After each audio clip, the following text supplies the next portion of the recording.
Video like जरूर कर लीजिए और ऐसे वीडियो लगातार फ्री में पाने के लिए चैनल को तुरंत सब्सक्राइब कर लीजिए और बेल आइकन को जरूर टैप कर लीजिए ताकि आगे भी सारे वीडियो आपको मिलते रहे। यूट्यूब में फॉलो करते हैं तो प्लीज ये वाला फ्री टेलीग्राम चैनल जरूर ज्वाइन कर लीजिएगा। सारे नोटिफिकेशन सारे अपडेट यहीं पे आते हैं, ध्यान रखिए। नमस्कार दोस्तों, साइंस के एक और लेक्चर में आपका स्वागत है। 3 साइंस के लेक्चर हम लोग कर चुके हैं, ये चौथा लेक्चर है। अगर आपने 3 नहीं देखे हैं, मैंने प्लेलिस्ट बना दी है, आप उसको एक बार प्लीज़ देखिए। और अगर आपने अभी तक UPPCS लेटेस्ट न्यूज़ को टेलीग्राम पे ज्वाइन नहीं करा है तो उसको टेलीग्राम पे तुरंत ज्वाइन करिए। सारी नोटिफिकेशन सारे अपडेट्स आपको वहीं मिल जाएंगे। चलिए, तो चौथा लेक्चर आज शुरू करेंगे। ग्रह प्लैनेट से बात कर रहा है तो आपको पता होगा प्लैनेट्स दोस्तों, हमारे एटमॉस्फेयर में कितने प्लैनेट है? Mercury, Venus, Earth, Mars, Jupiter, Saturn, Uranus, Neptune. 1 2 3 4 5 6 7 8। Pluto भी था, प्लूटो नहीं रहा। तो सूर्य के चारों ओर कुछ पिंड अपनी कक्षा में यानी ऑर्बिट में जो परिक्रमण करते रहते हैं उन्हें प्लैनेट्स कहते हैं हम लोग। जैसे सन है, सन के चारों ओर चक्कर लगाते रहते हैं प्लैनेट, पता होगा ये आपको। अब इसी प्लैनेट के लिए कैप्लर ने कुछ लॉ दिए थे जिसको कैप्लर के ग्रह गति संबंधित नियम कहते हैं। अब कैप्लर ने ग्रहों की गति संबंधित 3 नियम दिए हैं। पहली चीज़, कितने दिए हैं? 3 दिए हैं। सबसे पहला है कक्षाओं का नियम। कहता है, कक्षा का नियम ये कहता है, कह रहे जितने भी जो ग्रह हैं, ठीक है, सभी ग्रह दीर्घवृत्तीय कक्षाओं में गति करते हैं। मतलब दीर्घवृत्तीय समझे, ये इलिप्टिकल मैनर, सर्कल नहीं। सर्कल ऐसा हो गया, इलिप्ट में क्या होता है, आप इन दोनों को अपनी तरफ खींच लो, एक इधर से तो इलिप्ट बन जाता है ना। दीर्घवृत्त बोलते हैं कि सभी ग्रह दीर्घवृत्ताकार में क्या करते हैं? चक्कर लगाते हैं। सूर्य इसकी एक नाभि पर स्थित होता है, इसकी एक नाभि पर स्थित होता है। मान लीजिए, अब देखिए आपने अगर वो पढ़ा होगा, एक ये होता है, एक ये सेंटर, 2 हो गए, कि कह रहे सब इसके चक्कर में लगाते हैं। सूर्य जो होता है इसकी नाभि में स्थित होता है। सूर्य कहाँ स्थित होता है? नाभि में स्थित होता है। यह नियम कॉपरनिकस के मॉडल से हटकर था। इसके अनुसार ग्रह केवल वृत्तीय कक्षा, देखो कॉपरनिकस ने बोला था कि जितने प्लैनेट हैं वो सर्कुलेटरी हैं, सर्कल में मूवमेंट करते हैं। कॉपरनिकस में बोला नहीं, सर्कल में नहीं, इलिप्टिकल में करते हैं। क्योंकि एक टाइम आता है जब सूरज जो होता है वो पृथ्वी के, मतलब जो सन होता है वो अर्थ के पास होता है, जिसको हम क्या बोलते हैं? पेरीफेरी नहीं, परीलियन बोलते हैं।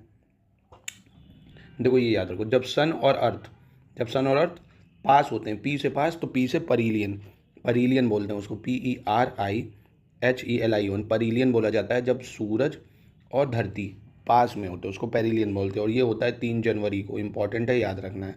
और जब सूरज और धरती जो होते हैं ये क्या होते हैं? दूर होते हैं। जब क्या होते हैं? दूर होते हैं, तो इसको क्या बोला जाता है? इसको अफीलियन बोलते हैं। अफीलियन में दूर होते हैं, पी से पेरिलियन, पी से पास, ऐसे याद रख सकते हो, ठीक है। और इसमें दूर होते हैं, दूर कब होते हैं? 4 जुलाई को होते हैं। कब होते हैं? 4 जुलाई को, ठीक है। बस ये याद रखना आपको कि सूरज जो होता है वो कहता है इलिप्टिकल ऑर्बिट में, यानी दीर्घवृत्ताकार में चक्कर लगाता है, वृत्ताकार में नहीं। ये कैप्लर का पहला नियम कहता है। दूसरा नियम क्या कहता है? क्षेत्रफलों का नियम। कौन सा क्षेत्रफलों का नियम? मतलब सूर्य से किसी ग्रह को मिलाने वाली रेखा समान समय अंतरालों में समान क्षेत्रफल तय करती है। यह नियम इस प्रेक्षण से प्रकट होता है कि ग्रह उस समय धीमी गति करते प्रतीत होते हैं जब वे सूर्य से अधिक दूरी पर स्थित होते हैं, ठीक है। मतलब मान लीजिए अगर ग्रह जो है ये अर्थ है और ये सन है, जब दूर होता है तो उसको हम अफीलियन बोलते हैं, तो वो धीरे हो जाता है क्योंकि ग्रेविटेशनल फोर्स जो होता है, गुरुत्वाकर्षण बल, वो कम लगता है, इसलिए धीरे गति करता है। और जब पास होता है तो तेज घूमता है, ठीक है। ये दूसरा नियम कहता है। कौन कहता है? दूसरा नियम ये कहता है, ठीक है। सूर्य के निकट होने पर ग्रहों की जो गति होती है वो तीव्र होती है। बस सिंपल सी चीज़ें याद रखनी है। ये कक्षाओं का नियम क्या कहता है कि सूर्य जो होता है, मतलब सूर्य जो प्लैनेट है, हमारे जो ग्रह हैं, वो दीर्घवृत्ताकार में चक्कर लगाते रहते हैं सूर्य के। जब पास होते हैं तो पेरिलियन होता है 3 जनवरी को, दूर होते हैं तो अफीलियन होता है 4 जुलाई को। और वहीं जब सूर्य दूर होता है तो धीरे गति करता है, और जब पास होता है धरती के या किसी प्लैनेट के तो वो प्लैनेट तेज गति करते हैं, ठीक है। दूसरा है आवर्तकालों का नियम। इसका आवर्तकालों का नियम या पीरियड्स का, लॉ ऑफ पीरियड्स भी बोलते हैं। किसी ग्रह के परिक्रमण काल का वर्ग, किसी ग्रह के परिक्रमण काल का वर्ग उस ग्रह द्वारा अनुरेखित दीर्घवृत्त के अर्ध दीर्घ अक्ष के घन के अनुक्रमानुपाती होता है। तो दिमाग से बाउंड मार रहा होगा, फिर से समझो इसको। मतलब ये कह रहा है लेट, अगर टाइम टी है तो इसका वर्ग यानी टी स्क्वायर अनुरेखित जो दीर्घवृत्त है, मतलब ऐसे होता है, यहाँ पे सूरज चल रहा है, ये धरती है, इसके बीच की दूरी कितनी हो गई? लेट सपोज ये इसके बीच की दूरी हो गई ए, ठीक है। तो इसके डायरेक्टली प्रोपोर्शनल के क्यूब के बराबर होता है। बस इतना याद रखो, पेपर में आपसे इससे ज़्यादा नहीं पूछेगा, क्योंकि एकेडमिक्स में आपको इसका प्रूफ मांगता है ना, प्रूफ करिए। PCS प्रीलिम्स के लिए आपको बस इतना जानना जरूरी है। इसका फॉर्मूला क्या है? T square directly proportional to a cube. मतलब किसी ग्रह के परिक्रमण काल का वर्ग उस ग्रह द्वारा अनुरेखित दीर्घवृत्त के अर्ध दीर्घ अक्ष के घन के अनुक्रमानुपाती, घन मतलब क्यूब के अनुक्रमानुपाती होता है। सिंपल, बस ये आपको 3 नियम याद रख लेने, कभी एमसीक्यू में आ गया या मिलान करने में तो मैच कर सको, बस इससे ज़्यादा आपको इसकी डिटेल में नहीं जाना है, ठीक है। स्मार्ट स्टडीज़ यही कहती हैं, क्योंकि इससे ज़्यादा नहीं पूछता है, ये सब साइंटिफिक बहुत ज़्यादा ये IITN के टर्म्स है। हल्का हल्का बस आपको ऊपर से इसकी नॉलेज हो कि आप बस प्रीलिम्स में क्वेश्चन को अटेम्प्ट कर सकें। चलिए अब आते हैं उपग्रहों की बात करते हैं।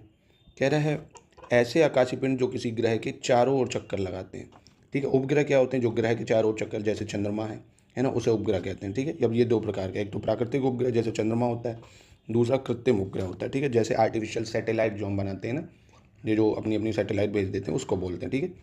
चंद्रमा पृथ्वी का एक उपग्रह है। चंद्रमा के गुरुत्वीय त्वरण का मान पृथ्वी पर जी के मान का 1/6 होता है, ये पता होगा आपको। मतलब अगर आपका धरती पे जो वेट है वो 60 किलो है, तो वही अर्थ पे मतलब मून पे आपका कितना हो जाएगा? 1/6 कर दो 60 का, 10 किलो निकल आएगा, ठीक है। 1/6 होता है, इसलिए चंद्रमा पर व्यक्ति का भार पृथ्वी पर उसके भार का 1/6 भाग होता है, ठीक है। बहुत सिंपल सी चीज़ है। उपग्रह की कक्षीय चाल क्या होता है? ऑर्बिटल वेलोसिटी क्या होती है? मतलब ये है जैसे ये अर्थ है, ठीक है, अब मून इसके चारों ओर चक्कर लगा रहा है, तो किस क्या गति होगी इसकी? तो ये आपको फॉर्मूला याद रखना, V0 = R√G/R। अब ये जो R होगा बड़ा वाला, ये रेडियस होगा किसका भैया? इसका, अर्थ का, और स्मॉल r रेडियस होगा किसका? मून का, ठीक है। मतलब कह रहे जब कोई उपग्रह पृथ्वी के चारों ओर वृत्तीय कक्षा में परिक्रमण करता है, मान लीजिए ये अर्थ है, अभी बताया आपको ना, ये अर्थ हो गया। जब कोई उपग्रह चांद मूव कर रहा है, ऐसे पृथ्वी के चारों वृत्तीय कक्षा में परिक्रमण करता है, तो उस पर एक अभिकेंद्र बल कार्य करता है। बताया था ना अभिकेंद्र बल मतलब, अब इससे पहले हम लोग कर चुके हैं, जो हम लोग ने सेंट्रीपिटल और सेंट्रीफ्यूगल फोर्स करा था। अभिकेंद्र मतलब बल मतलब जो अंदर की तरफ फोर्स लगाएगा, यह बल पृथ्वी द्वारा उपग्रह पर लगाए गए गुरुत्वाकर्षण बल होता है। अब ये जो जब ये चांद मूव कर रहा होगा तो ये केंद्र की तरफ एक बल लगाता है, उसी बल को क्या बोलते हैं दोस्तों? उसकी कक्षीय चाल या गुरुत्वाकर्षण बल बोला जाता है। सिंपल सी चीज़ है। उपग्रह की कक्षीय चाल का मान द्रव्यमान पर निर्भर नहीं करता है।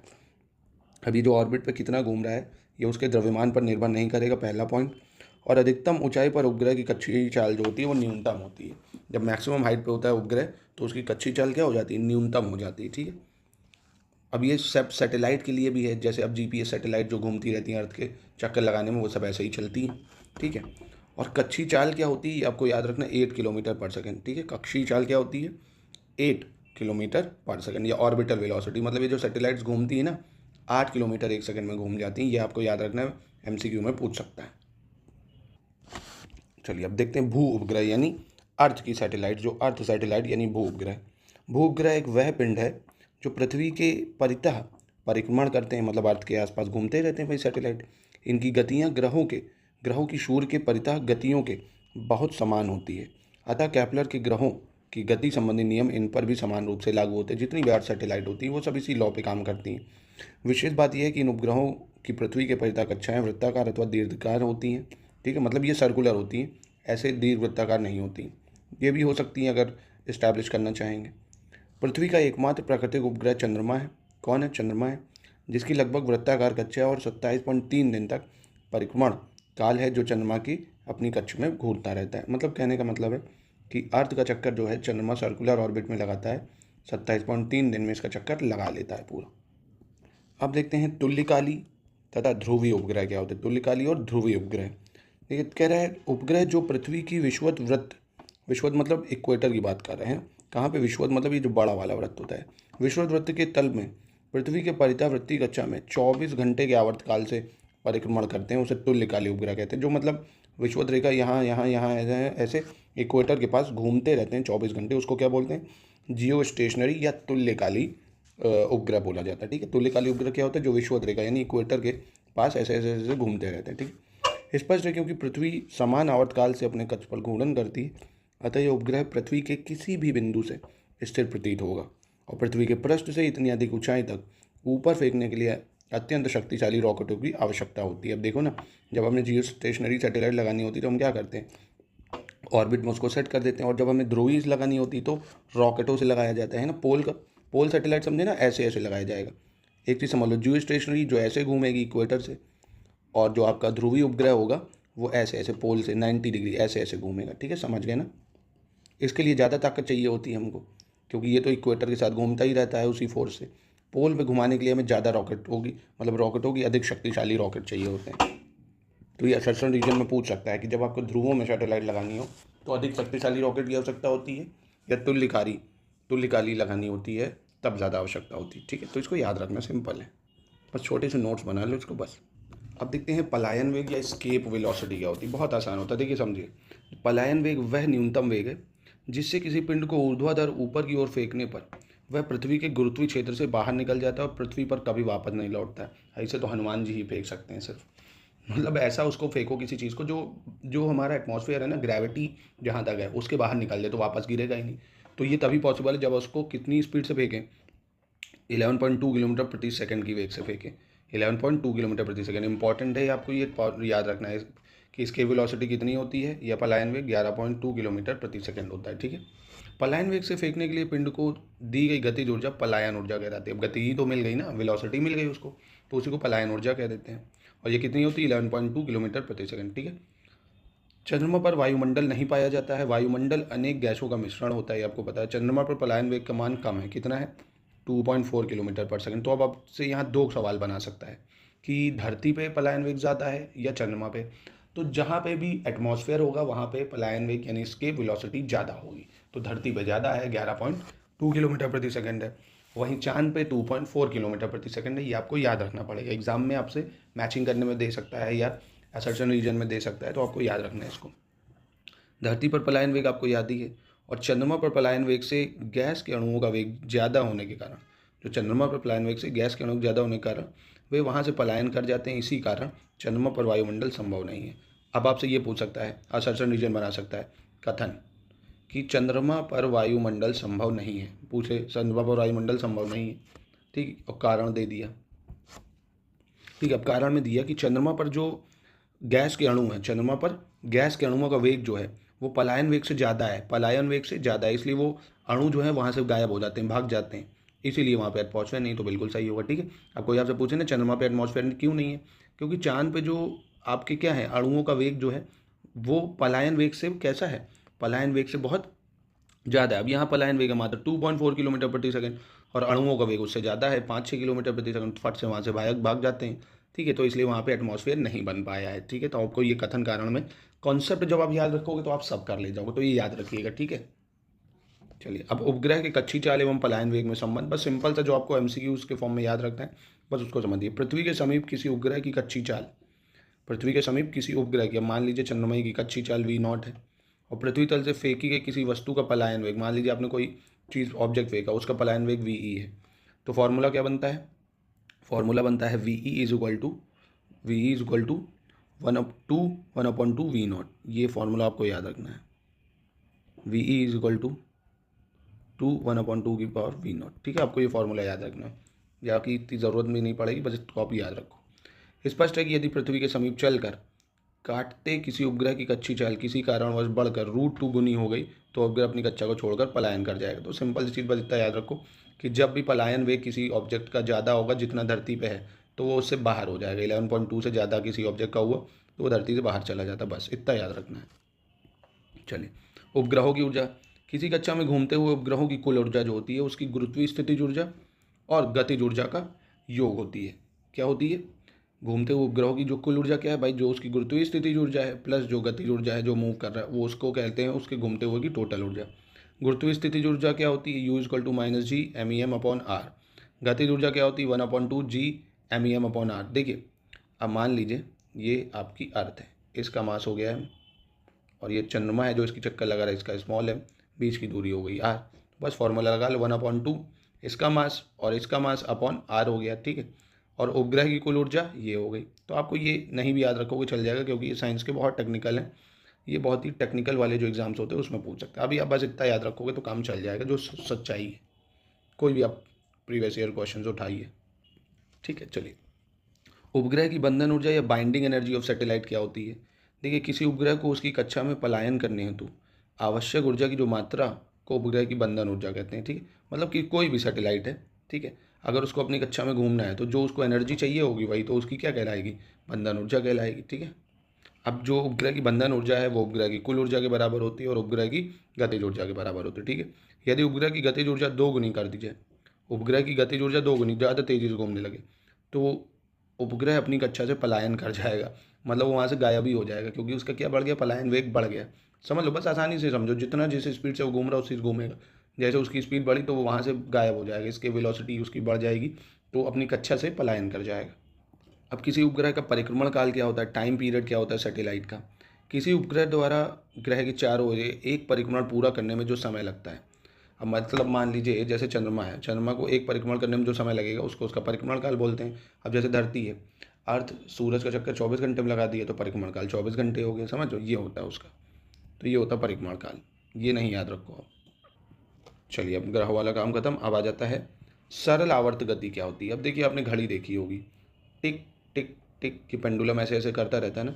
मतलब जब कोई कण अपनी माध्य स्थिति से दोनों ओर सरल रेखा में दोलन करता है, अब जैसे मध्य स्थिति ये है, आप एक पत्थर बांध लो ऐसे, ठीक है, ऐसे यहाँ से धागा पकड़ लो, ऐसे ऐसे घुमाओ उसको, समान मूव करेगा ना बीच से, तो उस गति को सरल आवर्त गति कहते हैं, ठीक है। और स्प्रिंग से एग्जाम्पल, स्प्रिंग से लटके किसी पिंड को दोलन, किसी सरल लोलक का दोलन, यदि सरल आवर्त गति का उदाहरण है ये सब। अब मतलब स्प्रिंग ले लो, कोई नीचे चीज़ बांध दो, पक पक पक पक पक पक ऐसा करती रहेगी ना, तो सरल आवर्त गति कहलाते हैं, ठीक है। चलिए, सरल लोलक क्या होता है ये देख लीजिए। यदि लंबाई में ना बढ़ने वाली ऐंठन रहित भारहीन डोरी के एक सिरे पर पदार्थ के अत्यंत सूक्ष्म किंतु भारी कण से लटकाकर डोरी के दूसरे सिरे को घर्षण रहित दृढ़ आधार से बांध दे तो इस प्रकार बना हुआ निकाय सरल लोलक कहलाता है। समझे क्या हुआ। अब जैसे ये पिक्चर देखिए, अब कह रहे यदि लंबाई में बढ़ने वाली है, लंबाई में बढ़ जाएगी, खींच लो अगर, ठीक है। ऐंठन रहित, इसमें देखो कोई भी रिंकल नहीं पड़ेगा, ठीक है। भारहीन डोरी के एक सिरे पर पदार्थ के अत्यंत सूक्ष्म किंतु भारी कण को लटका दिया हमने, और डोरी के एक सिरे को घर्षण रहित कर दिया, बांध दिया हमने उसको। अब इसको देखो, ये एक जो गति होगी ना, ये सरल लोलक कहलाएगा। ये क्या कहलाएगा, सरल लोलक या सिंपल पेंडुलम इसको बोलते हैं। दूसरा, प्रयोगशाला में धातु के किसी ठोस गोले को एक हल्के व पतले धागे से बांधकर किसी दृढ़ आधार से लटका देते हैं तो यही व्यवहारिक सरल लोलक है। सिंपल सी बात कर रहा है। धातु के गोले को जो होता है उसको बॉब कहते हैं, जो मोटा सा है गोला ना, उसको बॉब कहेंगे। और पॉइंट ऑफ सस्पेंशन जहाँ से उसको आप लटकाते हैं, और जो उसकी प्रभावी लंबाई यानी इफेक्टिव लेंथ उसका धागा हो गया। मतलब ये है कहने का, ये बॉब है, ये पॉइंट ऑफ सस्पेंशन है जहाँ उसको बांध दिया निलंबन बिंदु, और ये क्या हो गया, उसका इफेक्टिव लेंथ हो गई। सिंपल सी चीज़ है। इसका फॉर्मूला बस आपको याद रखना। किसी सरल लोलक का आवर्त काल क्या होता है पूछ लेता है। टाइम पीरियड क्या होता है, T = 2π√L/g। एल हो गया इसकी लोलक की लेंथ हो गई, ठीक है। बाकी जी ग्रेविटी हो गई, पाई की वैल्यू आपको पता ही है 22/7। बस ये वाला फॉर्मूला याद रखना, ठीक है। एक और चीज़ याद हो, लोलक का आवर्तकाल टी है, लोलक की प्रभावी लंबाई एल के वर्ग अनुपात की, तो बता ही दिए इसके। यदि लोलक की प्रभावी लंबाई बढ़कर 4 गुनी कर दें तो आवर्तकाल 2 गुना हो जाएगा। अब जैसे देखो ना, T = 2π है, √L/g है, यानी टी जो है डायरेक्टली प्रोपोर्शनल टू √L के बराबर है। अगर हमने इसको कितना कर दिया, इसको 4 कर दिया, ठीक है, इसको 4 कर दिया, तो टी कितना हो जाएगा भैया, 4 का स्क्वायर 2 होता है ना, 2 गुना हो जाएगा। समझ रहे हो। अगर इसको हमने 16 कर दिया तो ये 4 गुना हो जाएगा भाई, ये 4 का स्क्वायर होता है, यही कहना चाह रहा है, ठीक है। यदि लोलक की लंबाई बढ़ाकर 4 गुनी करोगे तो आवर्तकाल 2 गुना हो जाएगा, ठीक है। और लोलक की लंबाई 4 गुनी तो ये 2 गुनी, लोलक की लंबाई 16 गुनी तो ये 4 गुना। समझ रहे हो, स्क्वायर बस होता है ना, बस इतना याद रखो, लंबाई जो होती है वो लोलक के समय के स्क्वायर के बराबर होती है, ठीक है। लोलक का आवर्तकाल गुरुत्वाकर्षण जी के वर्गमूल के व्युत्क्रमानुपाती होता है। यानी देखो ना, व्युत्क्रमानुपाती मतलब उल्टा होता है, जैसे जैसे ग्रेविटी कम होती जाएगी टाइम बढ़ता जाएगा, ठीक है। जैसे एग्जांपल देखो ना, जब किसी लोलक घड़ी को पहाड़ पर अथवा खान पर ले जाया जाता है, मतलब ऊपर ले जाओ हाइट में या नीचे ले जाओ, तो जी का मान घटने से इसका आवर्तकाल जो होता है बढ़ जाता है, अर्थात घड़ी सुस्त हो जाती है। मतलब घड़ी जो होगी टिक टिक टिक टिक धीरे चलेगी। जब आप पहाड़ों पे चले जाओ या नीचे धरती चलो, कभी केदारनाथ आप अगर गए होगे देखोगे तो घड़ी की सुइयाँ जो होती हैं वो धीरे हो जाती हैं, तो टाइम आपका लैप्स हो जाएगा, ठीक है। तो ये होता है क्यों, क्योंकि जी कम हो रहा है। तो कहने का मतलब है जो आवर्तकाल है टी है वो लंबाई के तो क्या होगा, डायरेक्टली प्रोपोर्शनल स्क्वायर के लेंथ के बराबर, और ग्रेविटी के उल्टा हो जाएगा, ठीक है। कि ग्रेविटी जैसे जैसे बढ़ेगी तो ये कम होता जाएगा, ये कम होगा, अगर ग्रेविटी कम होगी तो ये बढ़ेगा, ठीक है, उल्टा होता है। अनंत लंबाई के सरल लोलक का आवर्तकाल 84.6 मिनट होता है। कितना, 84.6 मिनट होता है, ठीक है। अब बात आती है सेकंड लोलक क्या होता है, सेकंड पेंडुलम। यदि किसी लोलक का आवर्तकाल 2 सेकंड हो तो उसे सेकंड लोलक कहते हैं, ठीक है। आवर्तकाल कितना, 2 सेकंड, टिक टिक मतलब 2 सेकंड में हो तो उसको क्या बोलते हैं, सेकंड पेंडुलम। जब 2 सेकंड, अभी हम लोग क्या 1 सेकंड कहते हैं ना, टिक 1 सेकंड, पर जब वो 2 सेकंड हो तो उसको हम बोलते हैं सेकंड पेंडुलम। अब बात करते हैं साइंटिस्ट गैलीलियो की, गैलीलियो गैलीली। आपको देखिए, इस बार अगर आपने RO का पेपर देखा हो तो कैसे उसमें पूछ लिया था आपसे, क्या पूछा कि ये जो न्यूटन, इन सब की मृत्यु, इन सब ने क्या क्या खोज करी कब, ये सब क्रोनोलॉजी में पूछा था ना, तो इसको भी आपको याद करना है। गैलीलियो गैलीली की जन्म हुआ था 1564, मृत्यु 1642, ठीक है। हिस्ट्री तक भी साइंस में पूछ रहा है। इसमें जो आपको याद रखना है कि जो गैलीलियो गैलीली था उसने अरस्तु की जो धारणा थी ना कि किसी पिंड को गतिमान रखने के लिए किसी बल की आवश्यकता होती है और भारी पिंड हल्के पिंडों की तुलना में गुरुत्व बल के प्रभाव में तीव्रतर गति करते हैं, मतलब भारी पिंड जो होते हैं वो ज़्यादा तेज घूमते हैं। इसका खंडन कर दिया था कि नहीं, जड़त्व भी एक चीज़ होती है कि कोई ऑब्जेक्ट जब तक मूव नहीं करेगा उस पर कोई फोर्स ना लग जाए, ठीक है। तो ये जड़त्व की शुरुआत इन्होंने नहीं करी, जब बाद में न्यूटन ने लॉ बनाया। तो फिलहाल आपको ये याद रखना है। और ये याद रखना है सबसे इंपॉर्टेंट, दूरबीन की खोज करी थी 1609 में गैलीलियो गैलीली ने। किसकी? दूरबीन की 1609, गैलीलियो गैलीली। नेक्स्ट, अब आइजैक न्यूटन का भी आपको याद रखना है। 1642 में इनका जन्म हुआ और 1727 में मृत्यु, ठीक है। 1642 1727। न्यूटन का जन्म 1642 ईस्वी में इंग्लैंड के कहाँ हुआ था?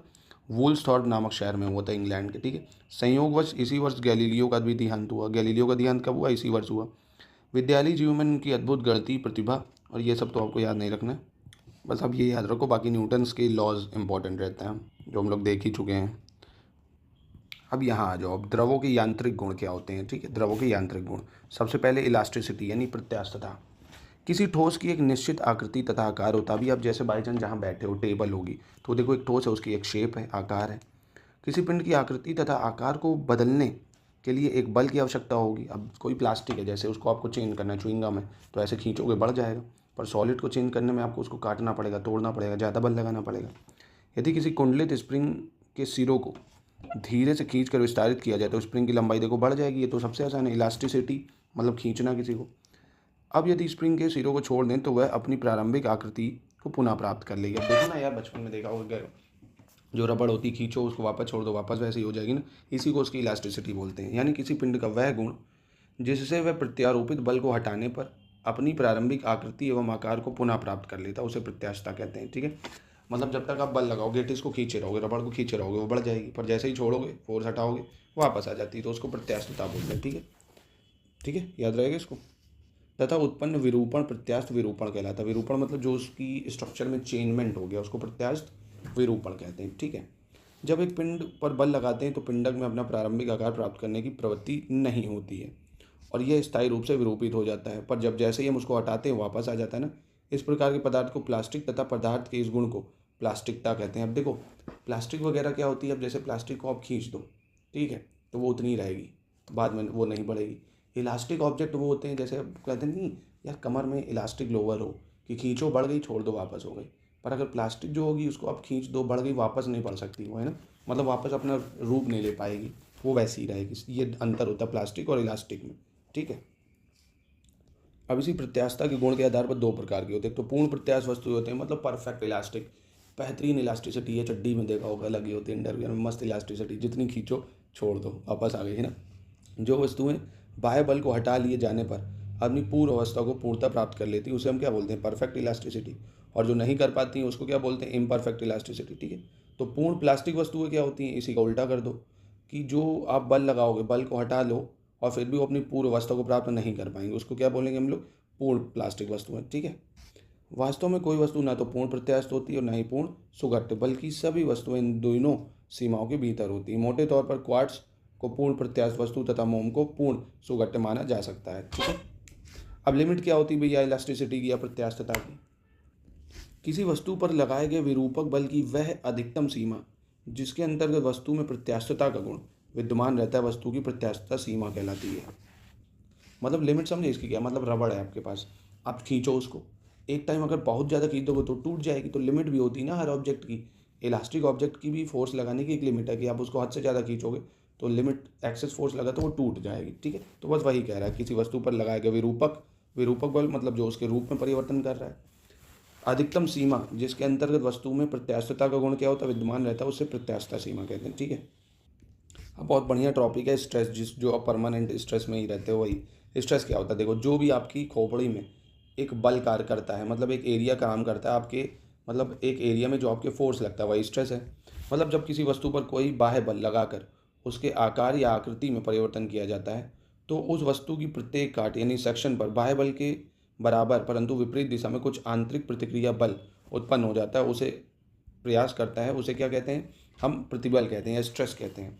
मतलब मान लीजिए आप जब इलास्टिक को खींच रहे हो, लगा रहे हो, तो वो भी तो एक अपोजिट फोर्स लगा रहा है, मतलब जब आप पे कोई दिमाग में फोर्स लगाता है, यार पेपर है, पढ़ो पढ़ो पढ़ो पढ़ो, फोर्स लग रहा है, तो आपका दिमाग भी फोर्स लगा रहा है, पढ़ पढ़ पढ़ पढ़, तो एक स्ट्रेस जनरेट हो जाता है। स्ट्रेस आप खुद ही जनरेट करते हैं ना, कोई और आपको स्ट्रेस बस देना चाहता है। ये दुनिया ऐसी है, अगर आप शाम तक हंसो ना, मतलब पूरे दिन हंसोगे, शाम तक कोई ना कोई टेंशन दे देगा, तो स्ट्रेस दे ही देता है। तो समझ रहे हो आप ऐसे। तो स्ट्रेस क्या होता है, बस जो अपोजिट दिशा में लगता है फोर्स। जब किसी वस्तु पर कोई बल, बाह्य बल मतलब एक्सटर्नल फोर्स लगाकर उसके आकार में परिवर्तन करना चाहता है, और उस वस्तु की प्रत्येक काट मतलब सेक्शन पर बाह्य बल के बराबर जितना बल लग रहा है उतना ही बल लगे, उसको स्ट्रेस बोलते हैं। इसका फॉर्मूला क्या होता है, stress equal to force upon area, और इसका मात्रक होता है न्यूटन मीटर स्क्वायर। क्या होता है, न्यूटन बाई फोर्स का न्यूटन, एरिया का metre square, newton metre square. अब स्ट्रेन क्या होता है, प्रतिबल के परिमाण स्वरूप, प्रतिबल के परिणाम स्वरूप वस्तु के आकार में विकृति आ जाती है, और वस्तु के एकांक आकार में होने वाले तुलनात्मक परिवर्तन को विकृति कहते हैं। विकृति एक तुलना है, इसका मात्रक नहीं होता, विकृति का मात्रक नहीं होता। स्ट्रेन मतलब क्या चेंजमेंट आया, जब स्ट्रेस पड़ा आपके अंदर तो क्या स्ट्रेन हुआ, मतलब क्या चेंजमेंट हुई, विकृति क्या हुई, क्या परिवर्तन हुआ, ये होता है एक तरह से कि जब आप पे प्रतिबल लगा यानी स्ट्रेस पड़ा तो क्या उसमें विकृति हुई, क्या उसमें परिवर्तन आया, उसको बोलते हैं विकृति या स्ट्रेन। और यही हुक का नियम कहता है। हुक का नियम कहता है भैया प्रतिबल अपॉन विकृति, मतलब प्रत्यास्थता की सीमा के अंदर प्रतिबल जो होता है सदैव विकृति के अनुक्रमानुपाती होता है। मतलब जो प्रतिबल है विकृति के अनुक्रमानुपाती, मतलब stress directly proportional to strain. जितना ज़्यादा स्ट्रेस डालोगे उतना स्ट्रेन बढ़ता जाएगा, मतलब जितना ज़्यादा प्रतिबल डालोगे उतना ज़्यादा चेंजमेंट। अब आपके ऊपर बहुत ज़्यादा स्ट्रेस है कि आपको पढ़ना है पढ़ना है पढ़ना है, इतना ज़्यादा सोच रहा आप, तो अपने आप आपके अंदर परिवर्तन होगा, पढ़ोगे। प्रीलिम्स देखो आराम से डेट बढ़ गई है, तो कई लोग अब पढ़ना बंद कर दिए कि अरे चलो होली बात पढ़ेंगे। अब ऐसे लोगों को कुछ नहीं हो सकता। कंसिस्टेंट तैयारी जारी रखोगे, कंसिस्टेंट डेली पढ़ोगे, तभी तरक्की मिल पाएगी, तभी एग्जाम का सिलेबस कवर होगा, रिवीजन अच्छे से हो पाएगा। तो खैर, हुक का नियम क्या कहता है कि स्ट्रेस और स्ट्रेन डायरेक्टली रिलेटेड है, जैसे जैसे प्रतिबल बढ़ेगा वैसे वैसे विकृति बढ़ेगी। ठीक है, ये कहता है क्या, हुक का नियम। बहुत सिंपल है, हुक का नियम ऐसे ही पूछ लेगा कि किससे रिलेटेड है, तो प्रतिबल और विकृति यानी स्ट्रेस और स्ट्रेन, जैसे जैसे प्रतिबल बढ़ेगा विकृति बढ़ेगी। बहुत सिंपल सी चीज़ें हैं, जितना बता रहा हूँ ना उतना उतना बस नोट करते जाओ, लर्न करते जाओ, पूरी साइंस आराम से कवर हो जाएगी, हर एमसीक्यू सॉल्व होगा, इतना ज़्यादा टफ नहीं। और देखिए साइंस में तभी मैं आपको क्यों ये लेक्चर शुरू करा कंपाइलेशन की, आपको सब नहीं पढ़ना है भाई। मार्केट में बहुत सारी बुक्स हैं, उसमें आपको ये कैसे पता चले क्या पढ़ना है क्या नहीं। जो जो रेलेवेंस है, जो जो एग्ज़ाम को आयोग टारगेट करता है। देखो पीसीएस का एग्जाम है, सिविल सर्विसेज का, इंजीनियरिंग का तो है नहीं, तो ज़्यादा साइंटिफिक चीज़ें भी आपको नहीं पढ़नी है कि एकदम साइंटिफिक न्यूमेरिकल जो आईआईटी में आते हैं वो पढ़ लें, वो सब नहीं। सिर्फ आपको बेसिक जानकारी हो साइंस की, तो वही मैं आपको दे रहा हूँ। बस स्ट्रेस स्ट्रेन क्या होता है, हुक का नियम क्या है, न्यूटन का नियम क्या है, न्यूटन के 3 लॉ क्या है, कैपलर के 3 लॉ क्या है, बस सिंपल सिंपल ये चीज़ चाहिए। इसको नोट्स बना लीजिए, आराम से सब हो जाएगा। नोट्स बहुत ज़रूरी है, नोट ज़रूर बनाइए, तो फिर एग्ज़ाम टाइम में होगा क्या क्या पढ़ें क्या क्या पढ़ें। अभी आराम से नोट्स बना लेंगे, एग्ज़ाम के 1 महीने पहले उठाइए, रिवीजन कर लीजिए। चलिए लास्ट टॉपिक देखते हैं, दाब, प्रेशर। प्रेशर क्या होता है भाई, प्रेशर जो फोर्स लगता है, एक तरह से स्ट्रेस और प्रेशर सेम ही है समझो। फोर्स जो एरिया पे लगता है वही स्ट्रेस है, वही प्रेशर है। मतलब वह क्षेत्र जिस पर बल कार्य कर रहा हो, जितना छोटा होगा उसका प्रतिघात उतना ही होगा। मतलब छोटी जगह पे आपकी मैं हाथ पे प्रेशर लगा के दबा दूँ ऐसे तो ज़्यादा लगेगा, और पूरी बॉडी में लगाऊँ कम लगेगा, है ना, अपने हाथ से। तो प्रेशर का मतलब क्या होता है, बल जो जितनी छोटी छोटी जगह पे काम करता है। मतलब मिनिमम एरिया में जितना ज़्यादा फोर्स लगाओगे आप, अगर एरिया कम है, एरिया कैसा है कम, और तो फोर्स ज़्यादा लगेगा। और एरिया बड़ा, मैं कहूँ आपसे कि ट्रक पे फोर्स लगाओ तो क्या ज़्यादा लगा पाओगे, या मैं एक आपको दे दूँ फ़ोन इसको तोड़ो, तो भाई छोटी चीज़ पे ज़्यादा फोर्स लगेगा। तो वही चीज़ है, जितना छोटा होगा उतना ज़्यादा प्रतिघात होगा, यानी दाब ज़्यादा लगेगा। ठीक है, याद रखना, दाब इक्वल टू बल अपॉन क्षेत्रफल होता है, और ये एक अदिश राशि है जो आपको याद रखनी है, और इसका मात्रक न्यूटन प्रति मीटर स्क्वायर, या इसको पास्कल भी बोलते हैं। ये इंपॉर्टेंट चीज़ है, बस इतनी है इसके लिए, पास्कल भी बोलते हैं। ठीक है, और दाब की जो विमा होती है वो कितनी होती है, ml-1 t-2, ml-1 t-2। ठीक है, फ्रांसीसी वैज्ञानिक ब्लेज पास्कल के नाम पे इसको रखा गया है, इसीलिए इसको पास्कल भी एटमॉस्फेरिक मतलब दाब की यूनिट पास्कल भी कहा जाता है। ठीक है, और दाब का देखिए एक और सामान्य मात्रक है एटीएम, जिसको बोलते हैं समुद्र तल पर वायुमंडल द्वारा आरोपित दाब है। ये क्या है, दाब का एक अन्य सामान्य मात्रक वायुमंडल अर्थात समुद्र तल पर वायुमंडल द्वारा आरोपित दाब कितना होता है, एक एटमॉस्फेरिक प्रेशर कितना होता है, 1.013 इंटू 10⁵ पास्कल। ये भी याद रखना, पूछ सकता है, ये तो हमारे सर का नाम है, ये आपसे पूछ सकता है 1.013 इंटू 10⁵ पास्कल। ठीक है, तो आज का लेक्चर यहीं ख़त्म करते हैं, इतना ही रखेंगे, आधे आधे घंटे के लेक्चर में।